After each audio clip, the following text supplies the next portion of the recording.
first of all, I would like to thank everybody for coming here today, and I promise you all that come this fall, when the building's all done, we'll have a proper open house with some refreshments, and you won't be standing out in the hot sun. But I really want to acknowledge all of the people that are showing up here today, if I can. And first, I guess I'd like to start out by saying we really appreciate Secretary of State, the #1 favorite citizen of Groveland Township, for coming here today.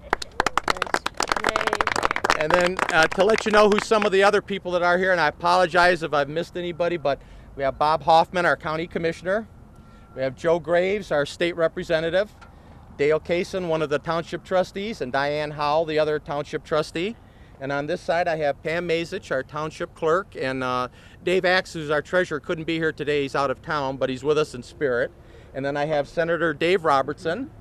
I have our fire chief, Steve McGee, who I really owe a special thanks to, because I have to tell you, it's Steve's involvement with this MABAS group that has been instrumental in the ideas we keep on bouncing around, and probably for the last 2.5 years trying to figure out how to have this happen.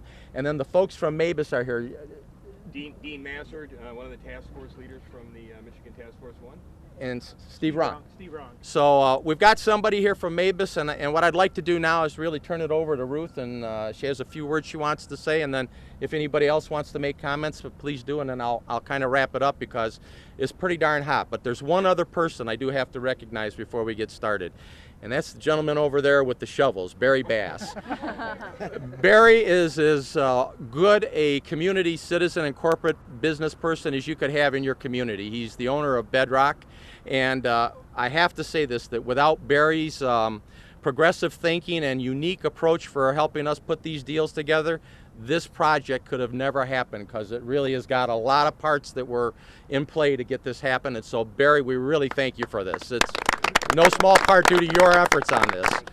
And the shovels are because he's going to put us all to work shortly here. But Ruth? Good. Well, first of all, thank you, Bob, and thanks for each of you that have come here today. This is really a great day for Groveland Township, and really a great day for the people of the state of Michigan. Come November 1st, when the construction's done, this site will be home to 17,000 square foot high-tech tool chests for firefighters and for first responders. It's going to make responding to emergencies easier, better, faster, and it's going to make everyone in in Michigan, and actually in the region, safer. Really, this has been my community since the 70s, and it's hard to believe that many of us, some of us that are here today, met almost 40 years ago, and we did it to protect this very site that we stand on. There was a foreign cartel. By the way, my clerk was sued for calling it a foreign cartel for $1 million.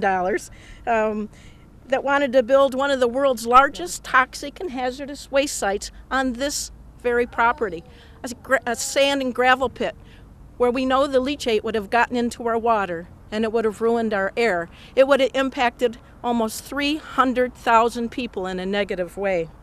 They spent over $7 million. It was one of the largest conglomerates in the world, fighting our little township that had 5,000 people, and we didn't even have the light yet at the fire station. We were small but mighty. People came together with the elected officials. We fought awfully hard. And what's amazing to me is that this has gone from such a horrible use for not only us, but for the state of Michigan, with 1/5 of the world's fresh water in and around Michigan, to such a wonderful thing for everyone that lives not only in our area, but regionally. First of all, I know she's not here, but I do want to thank Beth Steele, our past clerk. She's the one that went on 2020 to fight this and got sued for $1 million and thought she wouldn't be able to send her kids to college. She had a lot of sleepless nights. I also want to thank Tom Plunkett. He was our attorney that never gave up either. And now I'd kind of like to shift gears for the people that are here right now, and I do want to give special thanks to our leaders. First of all, you know, we're so fortunate to have our fire chief, Steve McGee. This was Steve's brainchild, and I think it's going to be his baby until it's all the way done. Thanks, Steve. And also, the whole family, I don't know. And next, probably one of the best strategists, hardest workers, most passionate elected official for the people that I know, and that's my township supervisor, Bob DePalma. Thanks, Bob. Thank you. I know it'll get done, I can tell you that. he calls about things to make sure everything's done properly. He works with everyone. It's just been a joy to work with Bob. And both of them have worked tirelessly with state, local, and federal officials to kind of fit all these pieces of a puzzle together to make it work. I also want to thank the entire Township Board. You guys are just great. You've done a great job. Township Clerk Pam Mazich, Treasurer Dave Axe, Dale Kaysen, and Diane Howell for all your leadership and support on not just this issue, but everything. You know, Groveland Township has hardly anyone that shows up to the meetings, and that hurts their feelings. It's because we all think they're doing a great job. We don't need to come. That's true. But I also do want to thank local businessman Barry Bass. Barry, I can't thank you enough. I call you the economic engine of this public-private partnership. And we as citizens will benefit, not just now, but for generations because of your generosity in working with our elected officials. So thank you so much. I don't think it was a simple task, but they all work together because they care about the community, they care about the people, and they care about our future. So I have a certificate. Kathleen, do you have that? Okay. And they didn't know I was going to do this, but I do want to do this real quick out here. Well, it's such a nice day. This is to the Groveland Township civic leaders. Bob, you want to come up here? It just is in recognition of their unwavering leadership to bring the task force, the MABAS building, to Groveland Township, where it will serve as a disaster relief resource center for first responders in Michigan and neighboring states. So, thank you very much. Yeah. Thank you. Thank you. And I am going to do these others while we're going here. There you go, Bob. I wanted you to have this one. Thank you. Steve. Thank you. Yeah, thanks for being. And Barry, I've got one for you too, hon. Barry, get up here. We want to make sure we have a picture that you're here. Yeah, let's all stand together. Get a couple pictures here, Barry. Stand where everybody can see you. Squish in, you guys. Bob, give one to one of the other township officials so we can get a quick picture, would you, hon? There we go.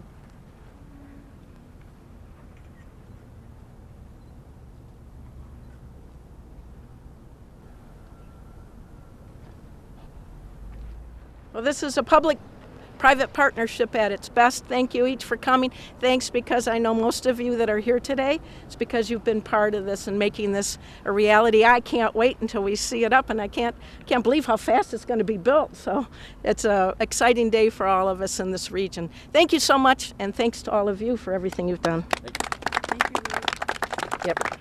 And I just, not to beat it to death because I know it's hot out here today, but I do want to say that this has probably been the most unique arrangement for a facility that I can think of, that I've ever heard of. And I want to again make special mention that, Steve, I really appreciate your commitment to the township and your work in MABAS, because that's what helped us know about what was going on. And people wonder why I stop by the fire station in the morning for coffee. It's because that's usually when our best ideas get started, I think. It's something in the coffee they have there.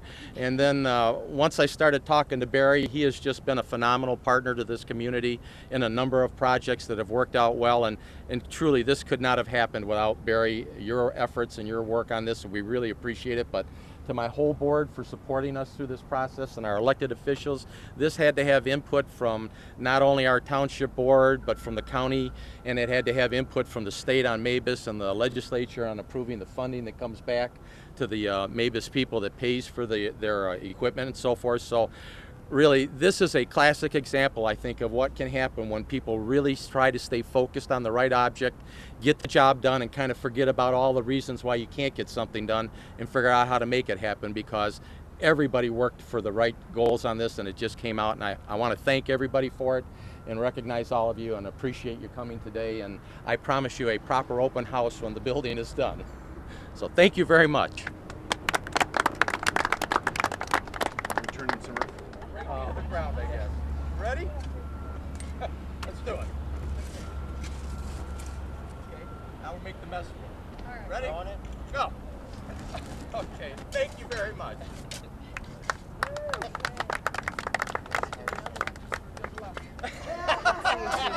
Okay, so this project, what's it going to mean to these communities? Well, I think the great thing is this is actually good for the state, the county, and our township. It's good because the facility is really just off of exit 101 on the expressway, so it makes it very easy in the event that they have to deploy this equipment, that in a short amount of time they can get to about 80% of the population of the state. For our township in particular, I think the real benefit is that it will mean that the disaster mitigation equipment that the MABAS group has is literally in our front yard. If you could throw a rock over those trees over here next to me, you'd be hitting our fire station headquarters building. That's how close we are to this actual site. So we're thrilled to be able to provide a permanent anchor home for them going forward. And the property we own here is large enough that as the MABAS group grows over time, if it needs more additional square footage beyond the 15,000, if you went to the current facility, you'd see it's packed. We'll be able to add to that building and bring additional square footage in as well. So how long is the construction supposed to take? Well, we're shooting to get this done before the end of the year so that they can move in. The current landlord that they're renting the facility from at Pontiac Airport would like them to vacate the premises because he wants to put his aircraft in. So we are going to get the building comes in about 5 or 6 weeks once they've ironed out the last of the details, and they go up fairly quickly then. So really the site preparation's been going on for about 4 or 5 weeks now because this has been built up with compacted clay and are cutting the road off the Grange Hall Road into it. So they are literally just a stone's throw from the expressway that came up here.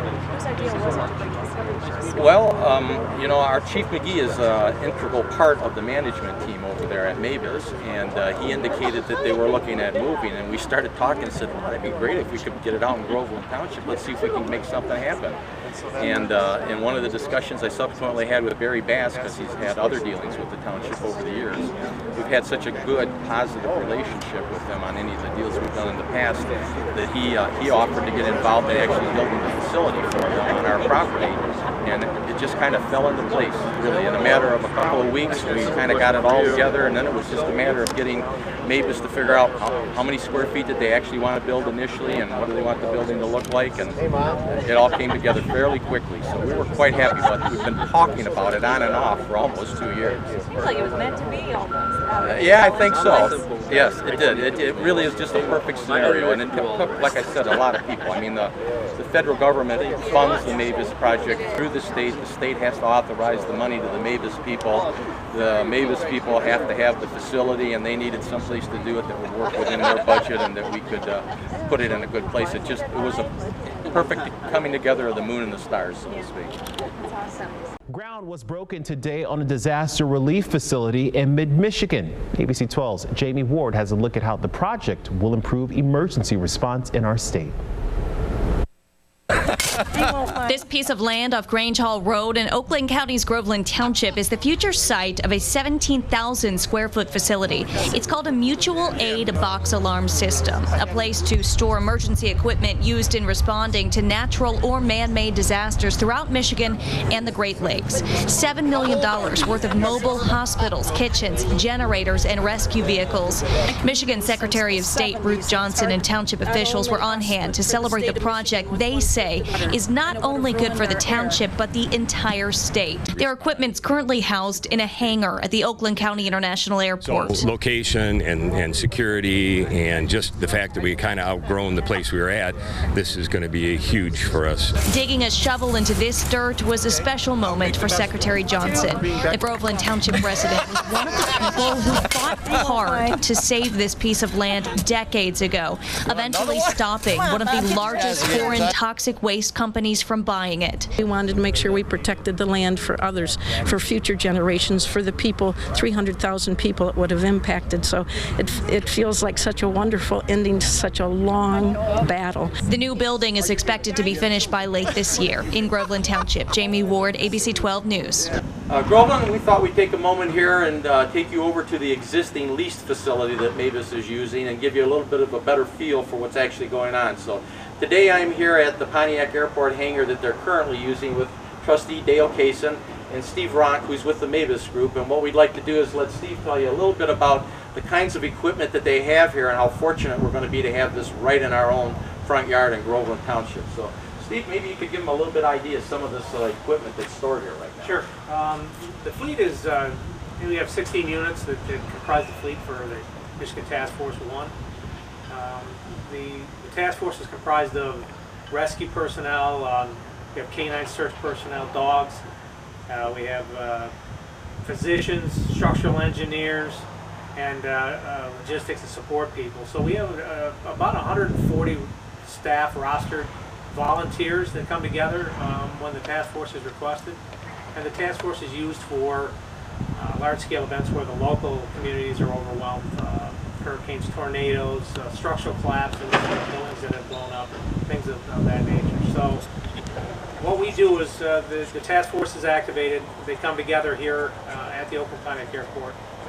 And we like to get out of the, after activation, we like to get out the door in 2 hours if possible. That gets everybody checked in. They come from all over the state. And we get them here, run through a quick medical check, and they're all certified in what their tasks are, and they mount up on the vehicles. And each vehicle here is specialized for a certain part of the task force. We've got a command post that handles the administrative side of it. We've got box trucks that carry all the logistical support equipment, a heavy rescue that carries the rescue equipment for the rescue specialists, the dog handlers that search personnel have got their own vehicles. Sprinter vans carry just personnel. We have to transport around at the actual incident site. And then we've got boats that we've got if we get in the case of a flood situation. There is a field hospital that we pull in and set up that the doctors operate out of. So it's quite a variety of vehicles that we bring and personnel that we bring to the table. I think a lot of people might not realize just how what some of the logistic problems can be in a major catastrophe and trying to respond to it. So you're really literally taking kind of a small city on wheels and bringing the hospital, the kitchen, and all the facilities you need to take care of the various volunteers that show up to get the problems fixed. Exactly. It's a major undertaking. Yeah. Our mandate is that when we're activated, when we arrive on the incident site, we are supposed to be self-sufficient for 72 hours. So we're not supposed to come and be an impact on the local community at all. We're supposed to be there to help. We can't pull in and say, hey, you got to find us pizza, water, bathrooms, all of that. And for 72 hours, you bring it with you. We're supposed to handle our own business. So then we'll coordinate if we go past 72 hours what we do, and we'll be able to get more resources in from the state and the feds. But first 72 is on us. And there's actually there's a number of these similar MABAS type facilities around the country, but not every state has one, right? No, not every state has one, and this is the only one in the state of Michigan. Okay. And I think there's what, is it 17 of them nationally or something like that? Yeah, there's 27. 27. Yeah. Okay. 27 FEMA teams. Some states have, like Michigan, this is not a FEMA team. It's not FEMA supported. It's supported, we started with grant funds, and now we're supported by the state of Michigan for operational funding each year. But the closest one to us would be Indianapolis. Okay. If we would need to call in outside help. And actually, even in the case of some major disasters in the country, you might get called to support one of the other teams in another state if need be, right? Yeah, we all work together and know, you know, if something were to happen in Chicago, catastrophic event, that we would be there. And one of the things I think that will help in the new building that we're doing, because it's really purpose-built for them, and in this case here, you've been fortunate to be able to lease this originally unused aircraft hangar for a while, but a new owner came in and would like the facility for his aircraft. So now we're building this new MABAS building that we told you about, and that's going to be designed really specific for this use. And the doors and so forth will actually allow them a little better logistics on getting this out. I don't know if you can get the full scope of it from the video, but there's really, what, almost $6 million in emergency response equipment here without the personnel, just the physical hardware. So I hope this helps Groveland, gives you a little bit better idea of what we're going to be fortunate enough to house in our community, and we look forward to that being really the permanent home going forward, and that God forbid anything nationally or catastrophically happens in and around our area, it's kind of nice to know that that equipment will be available for us to utilize right in our own front yard. As I said, it's literally a good stone's throw from our fire station right now. If there's nothing else, Groveland, have a great day. We just wanted to let you know and get a little better idea of what some of the facility is going to be like, and we'll look forward to it in the fall. We will have a formal grand opening for the project when it's done, and with some refreshments, and you'll be able to be inside the building and see it firsthand. Thank you. Until then, have a great day.